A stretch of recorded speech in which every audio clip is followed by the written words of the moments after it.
Trump کے گھٹنوں میں بیٹھ جاتے ہیں کہ جی جو معاہدہ آپ کرا دیں، کوئی امن کا معاہدہ ہو جائے، موت سے کسی طرح ہمیں بچا لو، باقی چلے جو ذلت ہو جائے، رسوائی ہو جائے، اس کی خیر ہے۔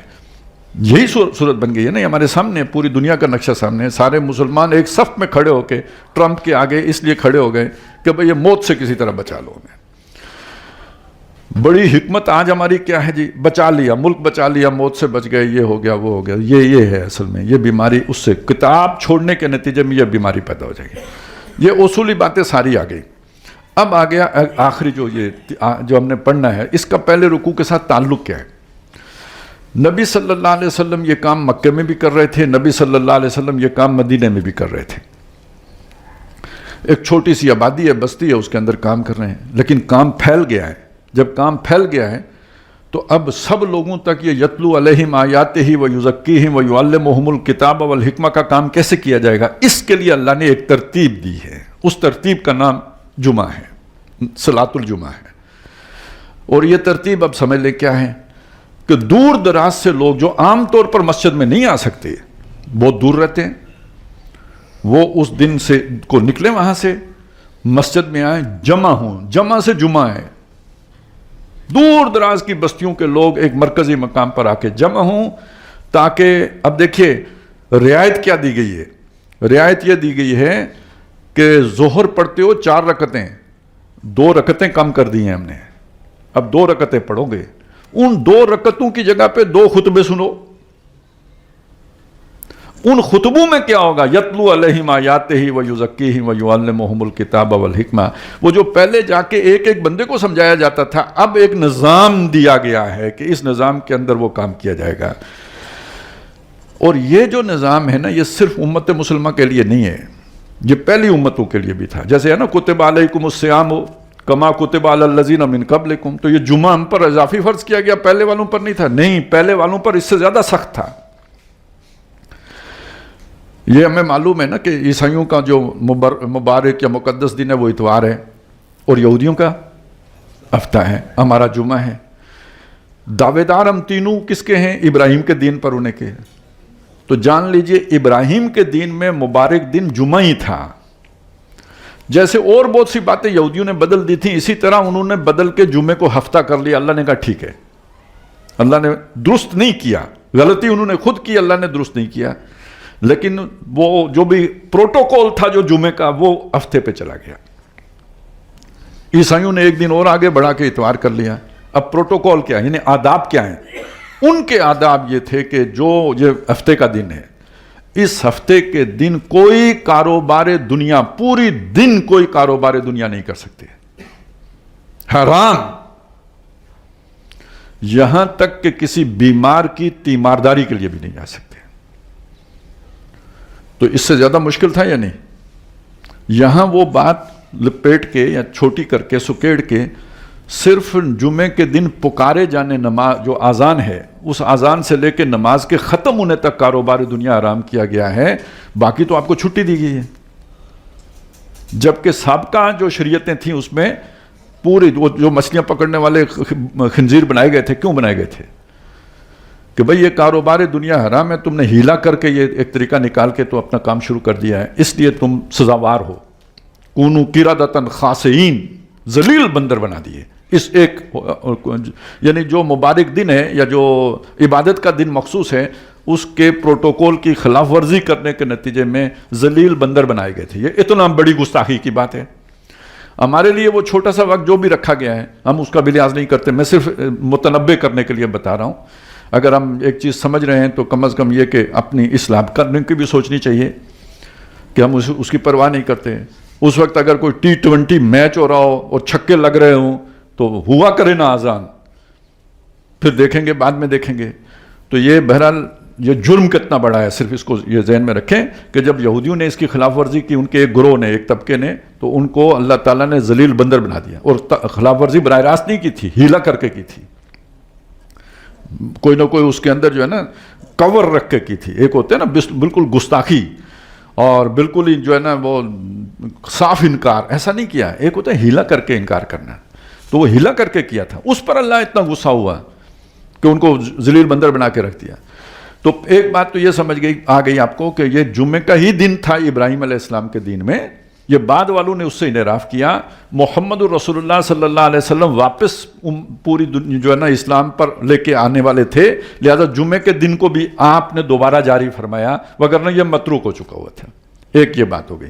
دوسرا فرق کیا ہو گیا، ان کے لیے پورے دن کاروبار دنیا حرام تھا، ہمارے لیے اللہ تعالیٰ نے ایک تھوڑا سا وقت جو نماز جمعے کا ہے، اذان سے لے کے نماز ختم ہونے تک، اس کو جو ہے نا حرام رکھا ہوا ہے، اس میں کوئی کاروباری دنیا نہیں ہو سکتا۔ اس میں ایک چھوٹا سا اختلاف ہے، پہلی اذان سے یا دوسری اذان سے، میں اس میں نہیں پڑھتا، میں صرف آپ کو یہ بات بتا رہا ہوں۔ البتہ پسندیدہ یہ ہے کہ جمعے کے دن کوئی خاص طور پہ اس کا جو پہلا حصہ ہے، فجر سے لے کے نماز جمعہ کی ادائیگی تک، کوشش کی جائے کہ کوئی کام نہ رکھا جائے سامنے، کوئی اضافی اپوائنٹمنٹ ہوتا ہے نا جی، آپ فارغ ہیں، چلیں جی آج میرا کوئی کام نہیں ہے، یہ کام کر لیں گے، تو جمعے کے دن کو اس کام کے لیے نہ رکھیں۔ اگر آپ فارغ ہیں تو اسے دین کی عبادت اور اللہ سے لو لگانے کے لیے رکھیں۔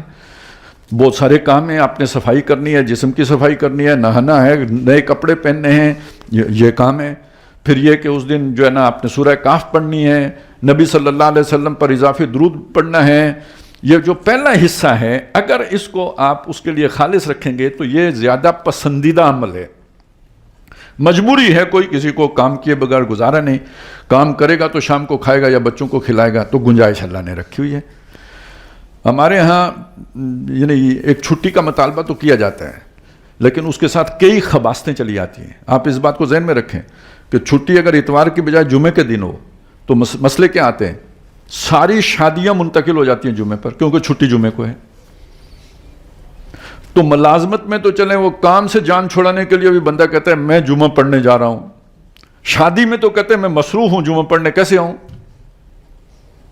تو وہ یعنی وہ چھٹی سے زیادہ بری بات یہ بن جاتی ہے۔ اس کے علاوہ میچ سارے جمعے کو ہو جاتے ہیں، کیونکہ لوگ چھٹی پہ ہوں گے تو میچ دیکھنے آئیں گے، لہذا پی سی بھی وہ بھی جو ہے نا میچ سارے با اہتمام بتکلف جمعے کے دن رکھے گا کہ چھٹی ہونی چاہیے۔ تو اس اعتبار سے یہ جو جمعے کی چھٹی والا سوچ بہت اچھی ہے۔ دیکھیں اب یہ ہوتا ہے، سوچ کیا ہے کہ لوگوں کو کام نہ ہو، وہ جمعے کی روح کو پورا کریں اور ان کا جو ہے نا صبح سے لے کے دن لگائیں، صرف کریں، تیار ہوں اور مسجد میں جلدی آ جائیں، آ کے تلاوت کریں، نفل پڑھیں، ٹھیک ہے، واعظ سنیں، سوچ کے۔ لیکن ہوتا کیا ہے وہ میں نے آپ کو بتا دیا۔ تو جب یہ ہو رہا ہو تو پھر اس سے بہتر ہے کہ اتوار کو کر لو یہ سارا کچھ، جمعے کو جو ہے نا کم از کم اس کی حرمت تو نہ پامال کرو۔ تو ایک بات یہ ہے کہ یہ ذہن میں رہے کہ اگر اللہ تعالیٰ کسی کو فرصت دے تو کوشش کر کے جمعے کے دن کو عبادت ہی کے لیے مخصوص رکھنا چاہیے، خاص طور پر اس کے پہلے حصے کو، بجائے دوسرے کسی مصروفیت میں الجھنے کے۔ البتہ یہ کہ جب جمعہ ادا ہو چکے تو اس کے بعد تو قرآن مجید نے اجازت دی ہے کہ اللہ کا فضل تلاش کرو۔ تو وہ ہمارے ہاں یہ بھی الٹی گنگا بہتی ہے کہ جو لوگ چھٹی بھی کرتے ہیں نا، خاص طور پہ کاروباری لوگ، پہلے حصے میں دکان کھولتے ہیں، جمعہ پڑھ کے کہتے ہیں آج جمعے کا، اس کے بعد چھٹی ہے۔ تو یہاں ترتیب الٹی ہے، پہلے حصے کو جو ہے اس طرف جو ہے نا آپ مخصوص رکھیں عبادت کے لیے، اور جب نماز ادا کر چکے ہیں تو جاؤ اللہ کا فضل تلاش کرو۔ اس میں کوئی فَإِذَا قُضِيَتِ الصَّلَاةُ فَانتَشِرُوا فِي الْأَرْضِ وَابْتَغُوا مِنْ فَضْلِ اللَّهِ، اب اللہ کا فضل جا کے تلاش کرو، اس کی چھوٹ دی گئی ہے۔ تو بہرحال یہ ایک چیز تو یہ آ گئی کہ جمعے کے جو آداب ہیں وہ کیا ہیں۔ اس میں ایک حدیث میں یہ بھی آتا ہے جو پہلے حصے میں آ گیا اس کو جو ہے نا اتنا بڑا ثواب ملے گا، آخری حصے میں بس انڈا باقی بچ جاتا ہے۔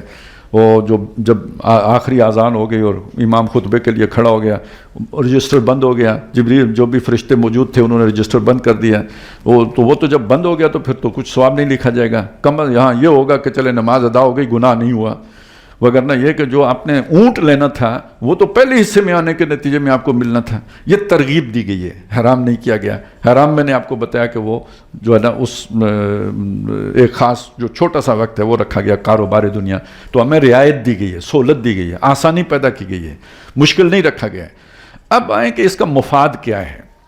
ایک مفاد میں نے آپ کو بتا دیا، وہ یہ ہے کہ جس نے آپ کو وہ بات سنانی ہے اس کے لیے آسانی ہو جائے، جس کے ذمہ تھا تذکیر۔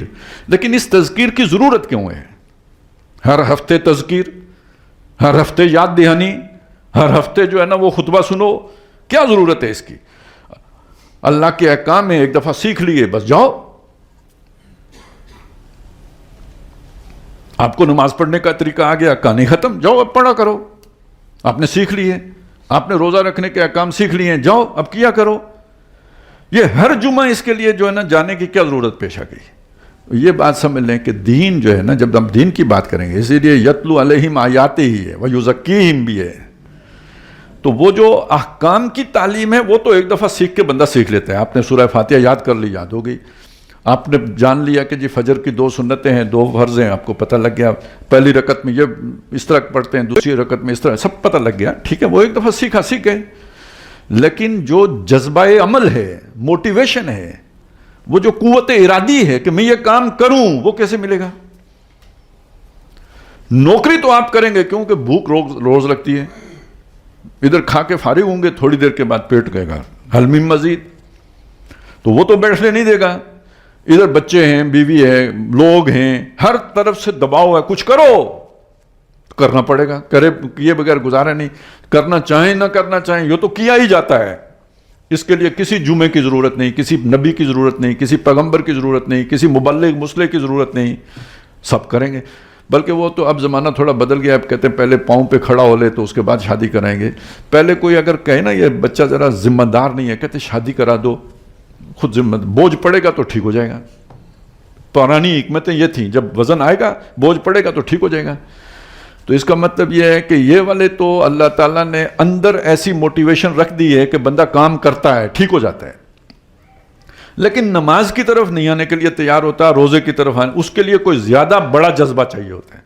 وہ ایک جگہ پہ ایک پیر صاحب جو ہے نا ایک دفعہ بات کر رہے تھے، وہ کہتے ہیں یار میرے پاس لوگ آتے ہیں، آ کے کہتے ہیں استاد جی دعا کریں میں نماز پڑھوں، استاد جی دعا کریں میں حج پہ جاؤں. کسی نے آج تک مجھے یہ نہیں کہا کہ دعا کریں میں دکان کھولوں، کہ دکان خود کھول لیتے ہیں. یہ سمجھ لیں کہ ہمارے اندر اپنی دنیا کی ضرورتیں پوری کرنے کا مادہ اندر موجود ہے، اس کے لیے باہر سے کسی کو سمجھانے کی ضرورت نہیں ہے، از خود ہے. لیکن جو دین کے کام ہیں اس کی طرف آنے کے لیے جو جذبہ محرکہ، وہ تحریک کے جو عمل پر آمادہ کرے، وہ اندر موجود نہیں ہے. اور اس تحریک کا دوسرا نام ایمان ہے، یقین ہے اللہ پر، آخرت پر. اس یقین کے بغیر وہ تحریک نہیں پیدا ہوتی. نماز پڑھنے کا دنیا کا فائدہ تو نہیں ہے نا، وہ آخرت کی جواب دہی ہے جو آپ کو آمادہ کرے گی. روزہ رکھنے پر آخرت کی جواب دہی آمادہ کرے گی. اب یہ سچ اور جھوٹ کا فرق ہے. سچ بولنے سے دنیا کا نقصان ہوتا ہے، جھوٹ بولنے سے فائدہ ہوتا ہے. آپ جھوٹ بول کے زیادہ نفع کما سکتے ہیں، سچ بول کے آپ کا نقصان ہو جائے گا. دیانت امانت سے نقصان ہوتا ہے، خیانت سے لوگ جو ہے نا ارب پتی بن جاتے ہیں. دیکھ لیں آپ آگے پیچھے دیکھ لیں. تو یہ نقصان کیسے دنیا کا کوئی گوارا کرے؟ جب تک کہ آخرت کا یقین نہ ہو یہ نقصان آدمی نہیں کر سکتا. اب ایک مسئلہ یہ ذہن میں رکھیں، اور دوسرا مسئلہ یہ ذہن میں رکھیں، دنیا نقد ہے، آخرت ادھار ہے. کیا مطلب؟ آپ نے جو دنیا کے لیے محنت کی نا، وہ شام کو آپ کے ہاتھ میں ہے. آپ نے محنت کی، حلوہ پکایا، میٹھا کھایا. آپ نے جو اللہ کے لیے محنت کی اس کا کوئی نتیجہ ہی نہیں نکلا. آپ نے نمازیں پڑھی، آپ نے روزے رکھے، آپ نے ذکر کیا، آپ نے پتہ نہیں کیا کیا محنتیں کی، مشقتیں کی، کوئی پتہ ہی نہیں کدھر گئیں. اور انسان کی یہ سوچ ہوتی ہے کہ جس سے اسے فائدہ ملے وہ کرتا ہے، نتیجہ نکلتا ہے نا، وہ کام کرتا ہے آدمی. آپ نے یہ کام شروع کیا، اتنا فائدہ ہو گیا، اور کرنے کا جذبہ پیدا ہوتا ہے. ایک کام شروع کیا، اس کا کوئی نتیجہ ہی آپ کے سامنے نہیں آیا تو جذبہ ماند پڑ جاتا ہے. اسی کو دوسرے اعتبار سے میں آپ کے سامنے رکھوں کہ دنیا کے اندر اللہ نے کشش بھی رکھی ہے، یہ اپنی طرف کھینچتی ہے، خود سے کھینچتی ہے. آخرت وہ اب ٹھیک ہے، اللہ نے وعدہ کیا جنت ہوگی، اس میں یہ ہوگا، سب کچھ ہوگا، لیکن کس نے دیکھا؟ اور انسانی رویہ کیا ہوتا ہے؟ نو نقد تیرا ادھار. کیا مطلب؟ اگر نقدی 9 مل رہے ہوں نا، ادھار 13 مل رہے ہوں، تو 9 لے لو، 13 چھوڑ دو. یہ انسانی سوچ ہے، اس کی سمجھ ہے. تو اگر اس کو بار بار نہیں سمجھایا جائے گا کہ آخرت اہم ہے، آخرت اہم ہے، آخرت اہم ہے، روز لیکچر نہیں دیا جائے گا، تو دنیا اسے اپنی طرف کھینچ لے گی. اس کے لیے تذکیر ضروری ہے، یاد دہانی، میں کون ہوں، میں کہاں سے آیا ہوں، میں کہاں جانے والا ہوں، جہاں اور مجھے کیوں بھیجا گیا ہے، میرے کرنے کے کام کیا ہیں، اور جہاں جاؤں گا وہاں مجھے کس چیز کا پوچھ ہوگی۔ یہ ہے ذکر، یہ ہے یاد دہانی، یہ ہے تذکیر، یہ کرتے رہنے کی شے ہے، کرتے رہنے کی شے ہے، کرتے رہنے کی شے ہے، نہیں تو غفلت طاری ہو جائے گی، دنیا خود اپنی طرف کھینچ لے گی، اس طرف سے آنکھ بند ہو جائے گی، یہ آنکھ کھولنی پڑتی ہے، بار بار کھولنی پڑتی ہے۔ اب آپ کو پوری بات سمجھ میں آ جائے گی، یہ 5 وقتہ نماز کا نظام بھی اسی کام کے لیے ہے۔ جاؤ اپنے دنیا کا کام کرو، واپس آؤ اللہ کو یاد کرو۔ اقیم الصلاۃ لدلوک الشمس الی غسق اللیل وقرآن، یہ سب کیوں ہے؟ اقیم الصلاۃ لذکری، نماز قائم کرو میری یاد برقرار رکھنے کے لیے۔ اس میں کھڑے ہو کے بار بار ابھی کام کر رہے تھے، آ گئے الحمدللہ رب العالمین الرحمن الرحیم مالک یوم الدین، آ گیا نا دن یاد۔ یہ ہے اصل میں یاد دہانی۔ عید بھی یاد کرو، ایاک نعبد و ایاک نستعین، مڑ مڑ کے یاد کرتے رہو۔ یہی سورہ فاتحہ ہر رکعت میں پڑھو، اس یاد دہانی کی اتنی ضرورت ہے۔ اور ایک بڑا دن بھی آ گیا، جمعے کا دن، اور اس جمعے کے دن یہ یاد دہانی اس سے بڑی سطح پر باقاعدہ ایک خطاب کے ذریعے سے کی جائے گی۔ اچھا، میں نے آپ کو ایک بات ابھی تک بتائی ہے نا، یہ کہ اگر یہ یاد دہانی نہ ہو تو غفلت طاری ہو جائے گی، دل کے اوپر دوسری چیزوں کے اثرات زیادہ، دنیا کے اثرات زیادہ ہو جائیں گے۔ اس کا نام ہے منافقت، نفاق کا پیدا ہو جانا۔ اگلی صورت ہے ہی سورہ منافقون، اور حدیث میں بھی ہے جس نے 3 جمعے نہیں پڑھے نا، اس کے اوپر نفاق کا اثر آ جائے گا۔ یہ نہیں کہ منافق ہو جائے گا، لیکن نفاق کا اثر اس کے اوپر آ جائے گا۔ وہ تذکیر نہیں ہوگی تو دل کے غافل ہونے کا امکان پیدا ہو جائے گا۔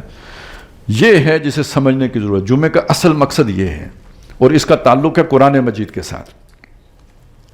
ہمارے ہاں اب کیا ہو گیا ہے، وہ ایک علیحدہ کہانی ہے، میں وہ رہ گئی رسم اذاں روح بلالی نہیں رہی، فلسفہ رہ گیا تلقین غزالی نہ رہی، وہ ایک علیحدہ بات ہے، لیکن اس کی اصل سپرٹ یہ ہے۔ اچھا، اب اسی میں ایک بات اور بھی سمجھ لیں، پھر ہم ترجمہ کر لیں گے۔ آج کل آپ نے ایک بات سنی ہوگی کہ ہمارے حکمرانوں کو، ویسے تو کہتے یہ ہیں کہ ریاست کا کوئی مذہب نہیں ہوتا، بڑے بڑے دانشوروں سے آپ نے سنا ہوگا ریاست کا کوئی مذہب نہیں ہوتا، جی ریاست کا مذہب سے کیا لینا دینا۔ بدنصیبی ہے، جو لوگ ایک طرف یہ بات کر رہے ہوتے ہیں، وہی یہ بھی ہمیں کہتے ہیں کہ جمعے کا اہتمام تو ریاست کی ذمہ داری ہے، اور خطیب جو ہے نا وہ تو ریاست مقرر کرے گی، اور خطبہ تو وہ ہوگا جو حکمران بتائیں گے۔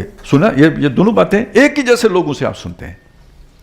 تو اس بات کو سمجھ لیجئے، جو ریاست نبی اکرم صلی اللہ علیہ وسلم نے قائم کی تھی، جسے صحابہ اکرام نے برقرار رکھا، خلفائے راشدین کے دور میں برقرار رہی، اس کا تو نظام یہی ہے۔ اس میں خطبہ جمعہ کون ارشاد فرمائے گا؟ نبی صلی اللہ علیہ وسلم، اور خلیفہ، یا جو بھی جہاں مسجد ہوگی خلیفہ کا جو نائب ہوگا، خلیفہ نے جسے مقرر کیا ہوگا، وہ یہ کام کرے گا۔ اور اب اس کے 2 کام ہو جائیں گے، ایک تذکیر، اور دوسرا اس زمانے میں میڈیا تو نہیں تھا نا، میڈیا کو 5واں ستون کہا جاتا ہے ریاست کا، کیوں؟ یہ کمیونیکیشن میڈیا ہے نا، اس حکمرانوں کی بات کو عوام تک یہ پہنچائے گی۔ اس زمانے میں یہ اس کے فورم مسجد تھی۔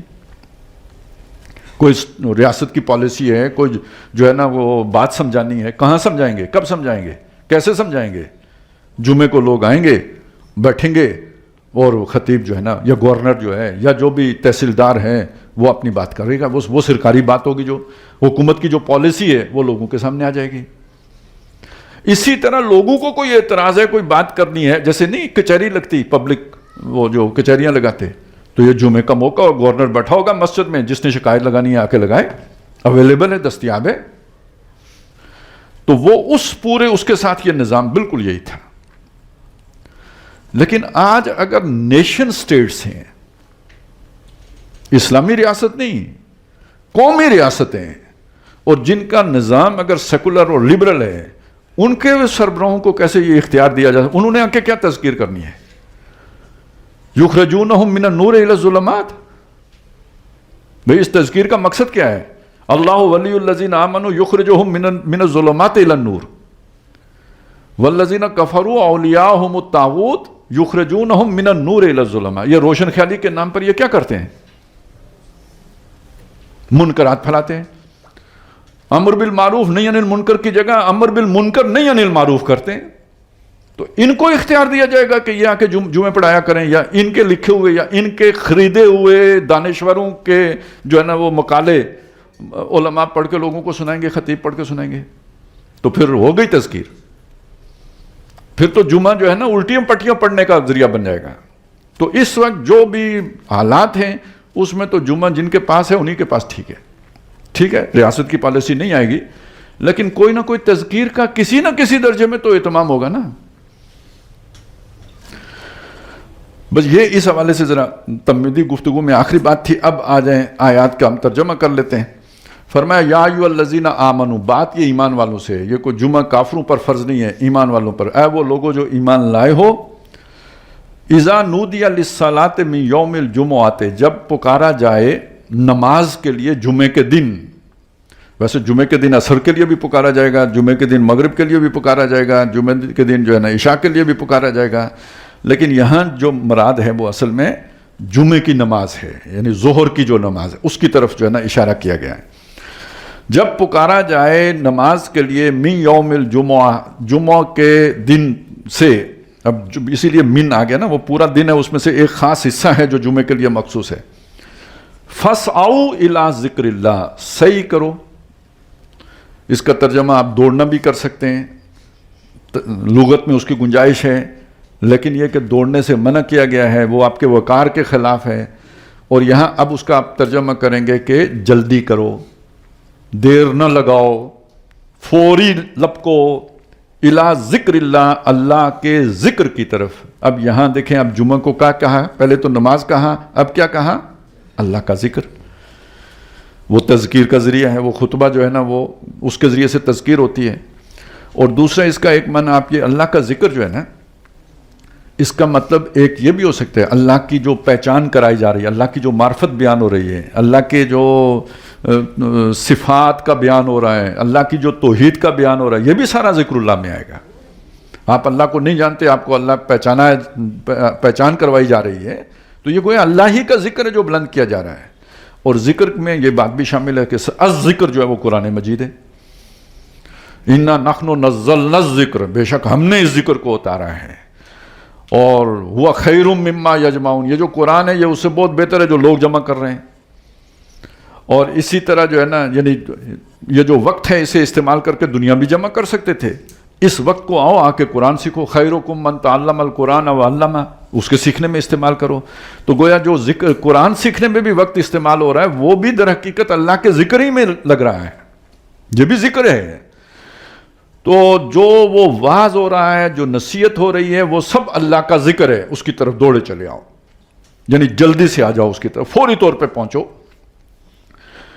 اس زمانے میں یہ گھڑیوں کا تو سسٹم تھا نہیں نا کہ 1:15 اور 36 پہ نماز کھڑی ہو گئی، یہ نظام تو نہیں تھا، بس وہ آپ کو ایک اندازہ ہوتا تھا، اور سب سے بڑا اندازہ اذان کی آواز ہے، وہ جب آواز گونجی تو اب اپنے کام کاج چھوڑو اور فوراً پہنچو مسجد کی طرف۔ یہ فوراً کی ایک وضاحت ہے، بڑی اچھی ہے، کہ ازواج مطہرات نے یہ اپنا تبصرہ بیان کیا ہے کہ نبی صلی اللہ علیہ وسلم ہمارے ساتھ تشریف فرما ہوتے، گھر کی باتیں جیسے ہوتی ہیں اس طرح ہو رہتی ہو، کھیل کی بات، ہر طرح کی شغل کی بات، اذان کی آواز جو ہی کان میں پڑتی تو یوں اٹھ کر چل دیتے جیسے ہمیں پہچانتے ہی نہیں ہیں۔ یہ ہے جلدی کرنا، گویا آپ تیار ہو کے بیٹھے ہوئے ہیں، یہ نہیں کہ اب اذان سنیں گے تو وضو کریں گے تو باقی یہ تمام، وہ پہلے سے تیار ہو کے بیٹھے ہیں، جو ہی اذان کی آواز آئی اٹھ کے مسجد کی طرف چل دیے۔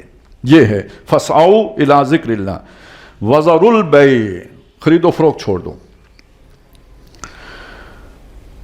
وہ جو میں نے آپ کو بتایا پرانی امتوں کے لیے پورا دن حرام تھا، ہمارے لیے وہ ایک تھوڑا سا وقت ہے جو حرام کیا گیا ہے۔ کاروبار دنیا، ذالکم خیر لکم ان کنتم تعلمون، یہ تمہارے حق میں بہت بہتر ہے اگر تم سمجھو، اگر تمہیں علم ہے، تمہیں سمجھ ہے، تم اس پورے تصور سے آگاہ ہو، تو یہ اسی میں تمہارے لیے بھلائی ہے۔ اچھا، یہ کس کے تقابل میں کہا گیا؟ کہ آگے وہ واقعہ بھی آ جاتا ہے۔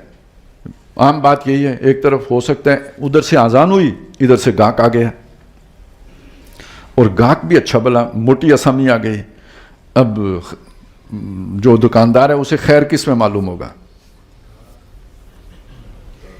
ہاں، اس میں نہیں ہے خیر، اب وہ اب آزمائش ہے، اب وہ تمہارا امتحان ہے، خیر ادھر ہے۔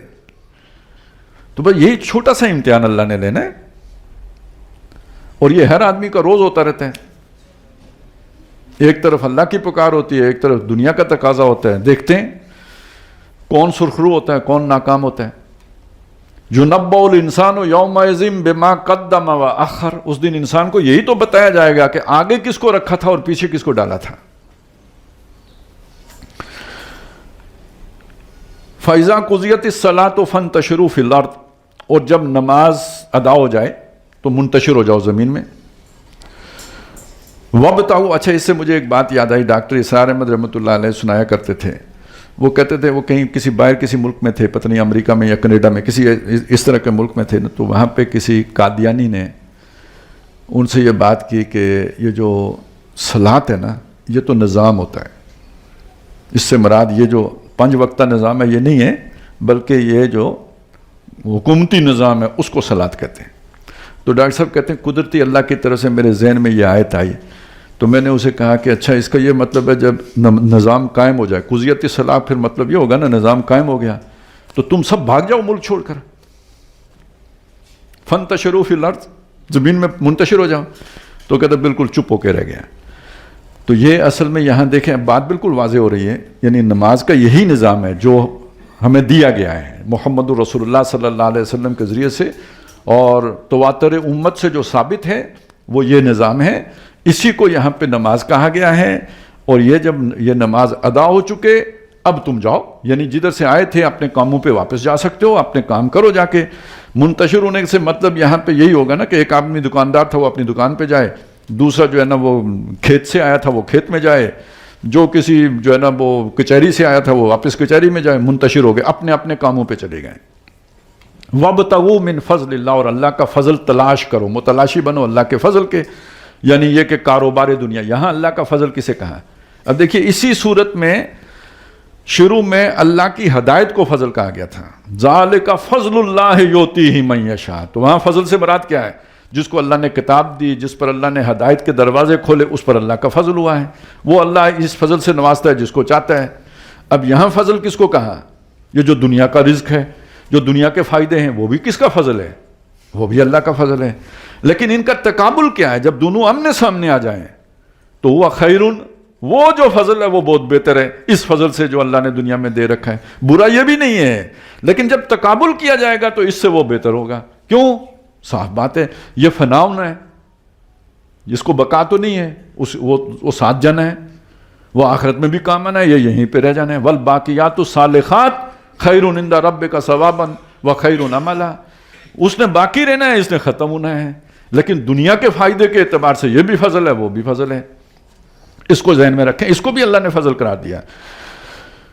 یہ اس تصور کی نفی ہو گئی کہ دنیا جو ہے نا بالکل ہی کوئی بیکار شے ہے اور یہاں کی کوئی نعمت بالکل اس کی کوئی قدر ہی نہیں ہے. نہ اس کی بھی اللہ کہتا ہے قدر کرو. لئن شکرتم لازیدنکم، اس کی قدر کرو گے مزید دوں گا. تو یہ در حقیقت دنیا کی نعمتیں بھی جو اللہ نے دی ہیں ان کو اللہ کے احکام کے تابع رہتے ہوئے اگر ان پر استعمال کیا جائے گا تو وہ خود نعمتیں ہیں. لیکن اگر وہ نعمتیں اللہ سے غافل کرنے کا باعث بن جائیں تو ذمتیں بن جائیں گی. بس یہ فرق ہے. جبکہ نیک اعمال جو ہیں وہ تو ساتھ جانے ہی ہیں، اور خاص طور پہ سب سے بڑھ کر اللہ کی معرفت، اللہ کی پہچان، اللہ سے تعلق، اللہ کی کتاب، یہ سب سے بڑا ذکر ہے اور یہ سب سے بہترین چیز ہے. وَاذْكُرُوا اللَّهَ كَثِيرًا، اور اللہ کو بکثرت یاد رکھو. اب یہ بکثرت یاد رکھنے کا کیا مطلب ہے؟ ایک مطلب تو ذکر لسانی ہو گیا، اللہ اللہ اللہ، سبحان اللہ، الحمدللہ، اللہ اکبر، یہ جتنے بھی اللہ کو مختلف ناموں سے پکارتے رہو، یہ ذکر لسانی ہے. ایک وہ ذکر ہے جو کہا گیا کھڑے بیٹھے لیٹے کرتے ہی رہو، الذین یذکرون اللہ قیاما وقعودا وعلی جنوبہم. یہ کون سا ذکر ہے؟ اسے کہتے ہیں استحضار اللہ فی القلب، اللہ کو دل میں ہر وقت حاضر رکھنا، جسے کہتے ہیں یاد رہنا. جیسے آپ گھر سے چلے ہیں، پنڈی آ گئے ہیں، لاہور چلے گئے، کراچی چلے گئے، گھر والے یاد آتے رہتے ہیں یا نہیں؟ یہ جو گھر والے یاد آتے رہتے ہیں نا، یہ بھی ذکر ہے، اور یہ ذکر قلبی ہے. اللہ یہ چاہتا ہے تم جو دنیا کے کام کرو میرے ذکر سے، یعنی دل میں میری یاد سے غافل نہ ہو، ہر وقت میری طرف متوجہ رہو، دل میری طرف لگا رہے. وہ ایک بلکہ بات کہی جاتی ہے نا کہ ہاتھ جو ہیں وہ کارول اور دل یارول. یہ ہے کہ اللہ کو بکثرت یاد کرنے کا معنی یہ ہوگا کہ دل اللہ کی طرف متوجہ رہے, وہ غافل نہ ہو جائے, نہیں تو پھر وہ تم سے غلط فیصلہ ہو جائے گا. سچائی پہ قائم رہو, حرام سے بچو, تو دل میں اللہ یاد رہے گا تو ممکن ہے نا, نہیں تو اس حرام کے اندر کشش تو بڑی ہے, وہ کھینچ لے گا اپنی طرف. تو وَاذْكُرُوا اللَّهَ كَثِيرًا لَعَلَّكُمْ تُفْلِحُونَ, تاکہ تم بامراد ہو, کامیاب ہو, فلاح پاؤ, منزل مراد پا سکو. اب یہ آخر میں ایک واقعہ آیا ہے, اس واقعے کا تعلق خطبہ جمعہ یعنی جمعے کی نماز کی ترتیب کے ساتھ بھی ہے, جو اب اور ہے, پہلے اور تھی. جب جمعہ کی نماز ابتدا میں فرض ہوئی ہے تو اس کی ترتیب وہی تھی جیسے کہ آج کل ہماری عیدین کی ترتیب ہوتی ہے, پہلے نماز پڑھتے ہیں پھر خطبہ ہوتا ہے. جمعے کا بھی شروع میں یہی دستور تھا, یہی طریقہ تھا, پہلے نماز ہوتی تھی پھر خطبہ ہوتا تھا, بعد میں خطبہ پہلے ہو گیا, نماز بعد میں ہو گئی. تو جس زمانے میں خطبہ بعد میں ہوتا تھا اس موقع پہ یہ ایک مسئلہ پیدا ہوا کہ نبی صلی اللہ علیہ وسلم نماز پڑھنے کے بعد خطبہ ارشاد فرما رہے تھے کہ وہ وہاں پہ ایک قافلہ آ گیا, قافلہ تجارتی قافلہ. یہ ذہن میں رہے کہ یہ آج والا معاملہ نہیں تھا کہ آپ چلے گئے کسی سپر سٹور میں, کسی بہت بڑے جو ہے نا وہ محل میں, اور جو شاپنگ محل میں, اور سارا جو سامان آپ نے خریدنا ہے جب دل کا چاہا گئے اور خرید کے لے آئے. ایسا نہیں ہوتا تھا. اس زمانے میں مختلف اجناس کے جو ہے نا قافلے چلتے تھے, جیسے آج کل بھی دیہات میں ہوتا ہے نا, کوئی ریڑھی والا آتا ہے, وہ بلکہ یہ کہ پنجاب کے دیہات میں تو مسجد میں اعلان ہوتا ہے پیاز والا آیا ہے اور پیاز لے جاؤ, ٹھیک ہے جی, وہ شلجم والا آیا ہوا ہے شلجم لے جاؤ. تو یہ پہلے جو ہے نا اسی طرح قافلے آتے تھے, ان کے پاس سامان تجارت ہوتا تھا. ایک ذرا چلے تھوڑا سا ٹائم آپ کا لگ جائے گا, ایک اور لطیف نقطہ یہ ہے کہ یہ جو تجارت ہوتی ہے نا, اس کے ساتھ جڑی ہوئی شے کھیل بھی ہے.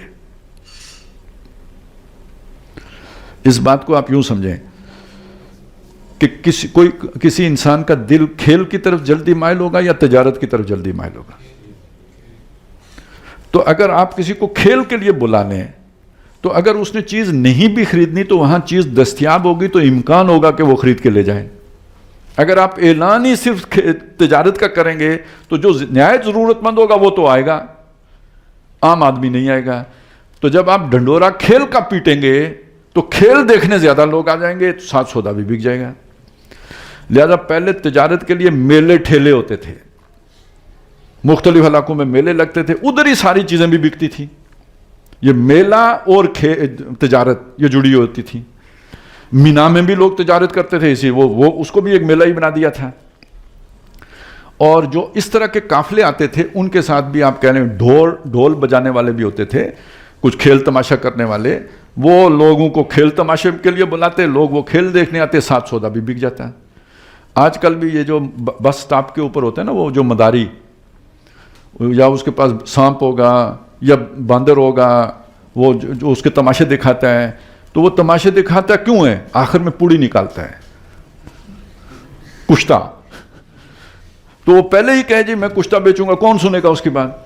وہ پہلے وہ کھیل تماشا دکھاتا ہے, اتنا بڑا مجمع لگ جاتا ہے, پھر وہ بتاتا ہے یہ گولی کھانے سے جناب یہ ہوتا ہے اور وہ ہوتا ہے, ٹھیک ہے. تو یہ طریقہ ہمیشہ سے رہا ہے. یہ بڑا سادہ طریقہ اس زمانے میں تھا. اب اس طریقے نے میں کچھ آپ کو بتانا چاہتا ہوں, انڈسٹری کی صورت اختیار کر لی ہے, اور دو انڈسٹریاں ذہن میں لے کے آئے, سپورٹ انڈسٹری, فلم انڈسٹری.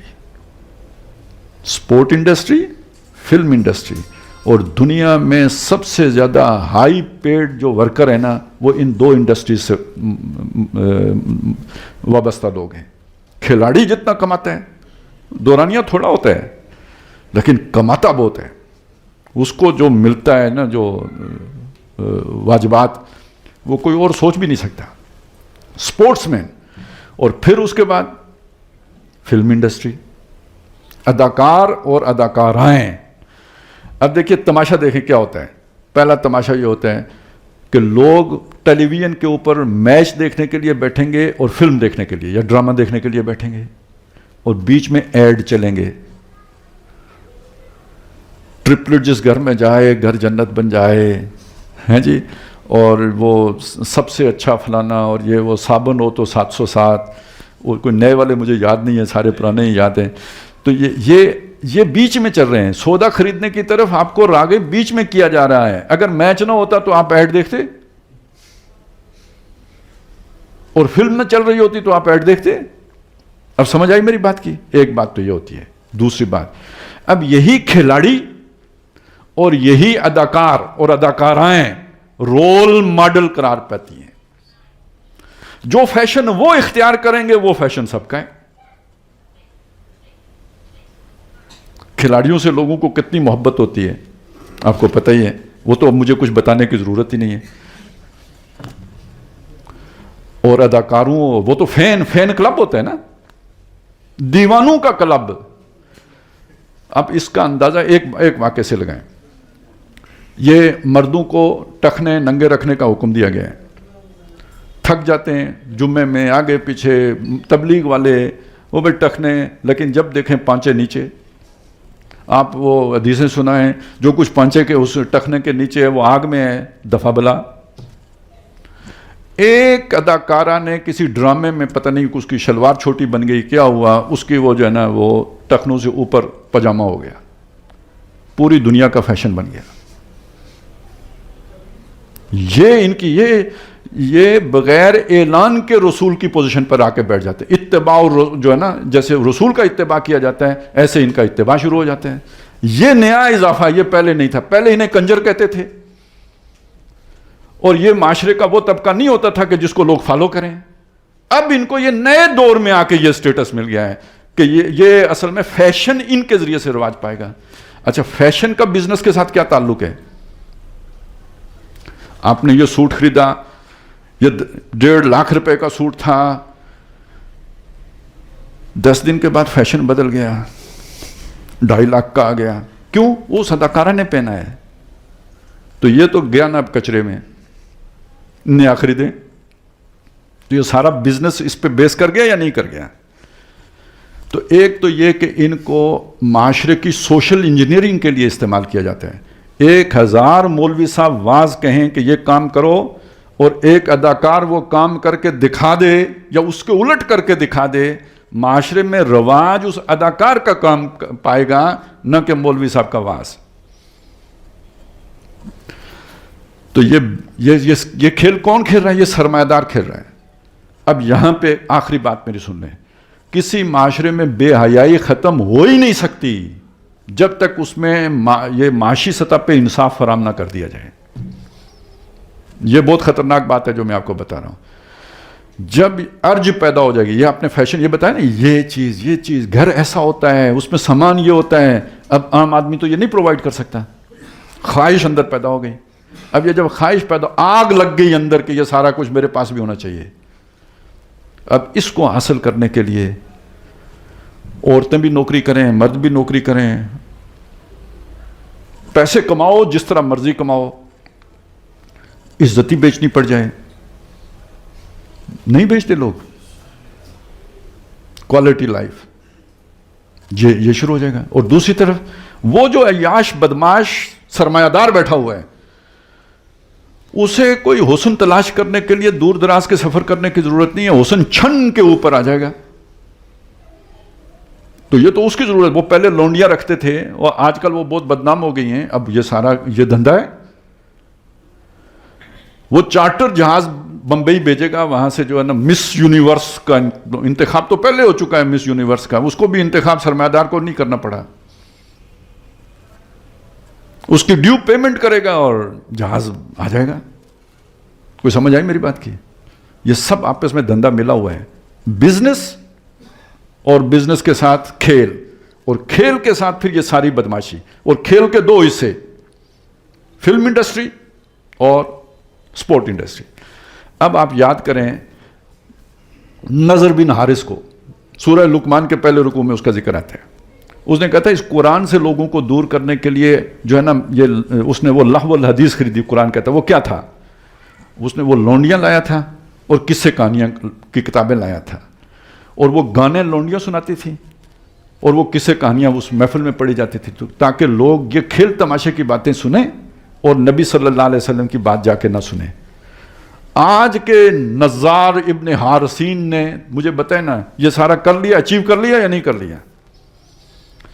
آپ کی نوجوان نسل آج کیا سنتی ہے، کیا دیکھتی ہے، کس میں ٹائم صرف کرتی ہے؟ یہ ہے وہ ساری بات. اور وہ پہلے زمانے میں کوٹھا ہوتا تھا، پھر وہ کوٹھے نے سینمے کی صورت اختیار کی، پھر ٹیلی ویژن کی صورت اختیار کی. وہ تو چلیں ڈبہ گھر میں رکھا ہوتا تھا، اور اب یہ ہے کہ ہر ایک کی جیب میں آ گیا.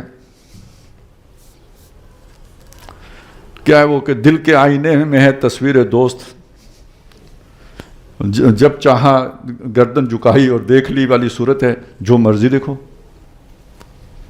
یہ ہے وہ فلسفی کہ جو در حقیقت اس قرآن کی ضد اور مقابل کے طور پر ہے.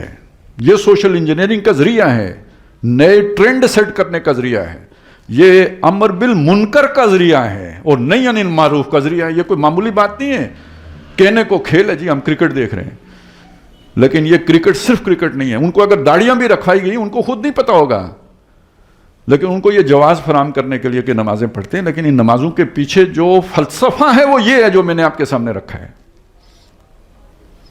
یہی تو دجل ہوتا ہے، یہی تو فریب ہوتا ہے. تو اظہار وہاں یہ ہوا تھا کہ وہ جو لوگ تھے نبی صلی اللہ علیہ وسلم کو خطبہ چھوڑ کے، جو بھی واقعہ ہو گیا ہمیں سمجھانے کے لیے ہوا. اذا راؤ تجارتن او لہوا، جب انہوں نے تجارت اور کھیل دیکھا، انفضوا الیہا، اس کی طرف دوڑ گئے. وترکوا کا قائمہ، اے نبی آپ کو کھڑا چھوڑ گئے. آج ساری مسجدیں خالی پڑی ہوتی ہیں جمعے میں، یا تجارت ہو رہی ہوتی ہے، یا کاروبار دنیا، یا کھیل تماشے، اس میں لوگ لگے ہوتے ہیں.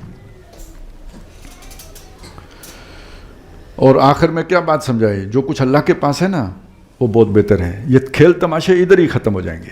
یہ وقتی لذت ہے، اور اصل وہ ہے جو اللہ کے پاس ہے.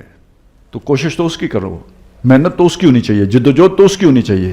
زور ادھر، وہ چڑھائی ہے چڑھ جاؤ، نہیں تو آخرت کی چڑھائی چڑھنی پڑے گی دوزخ میں. دو چڑھائیوں میں سے ایک چڑھائی کا انتخاب کر لو. یہ اعمال صالحہ کی چڑھائی ہے، دنیا میں چڑھ لو، اور اگر نہیں چڑھ سکے تو آخرت میں پھر اس کھائی، گہری کھائی کی چڑھائی ہے وہ چڑھنی پڑے گی، اور چڑھ چڑھ کے مڑ کے گرنا پڑے گا اسی کے اندر.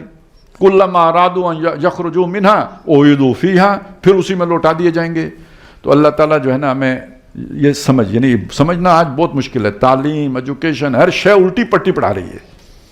لیکن یہ کہ دیکھیں قرآن مجید کی طرف اگر ہمارا دھیان ہو تو ہمیں اس اندھیرے میں بھی رہنمائی فراہم کرتا ہے، روشنی دیتا ہے، آنکھیں کھولتا ہے. اور وہ یہ بات ہے کہ اللہ کی کتاب کی طرف آئیں گے تو روشنی ملے گی، نہیں تو باقی تو اندھیرے ہیں جو اپنی طرف بڑے اچھے ناموں کے ساتھ ہیں. زخرف القول غرورا، باتیں بڑی دل فریب ہوں گی، بیچ میں سوائے دھوکے کے کچھ بھی نہیں ہوگا. تو اللہ تعالی ہمیں فہم عطا فرمائیں، دین کی سمجھ عطا فرمائیں، اس پر عمل کرنے کی توفیق عطا فرمائیں. بارک اللہ لی و لکم فی القرآن العظیم و نفعنی و ایاکم بالآیات والذکر الحکیم.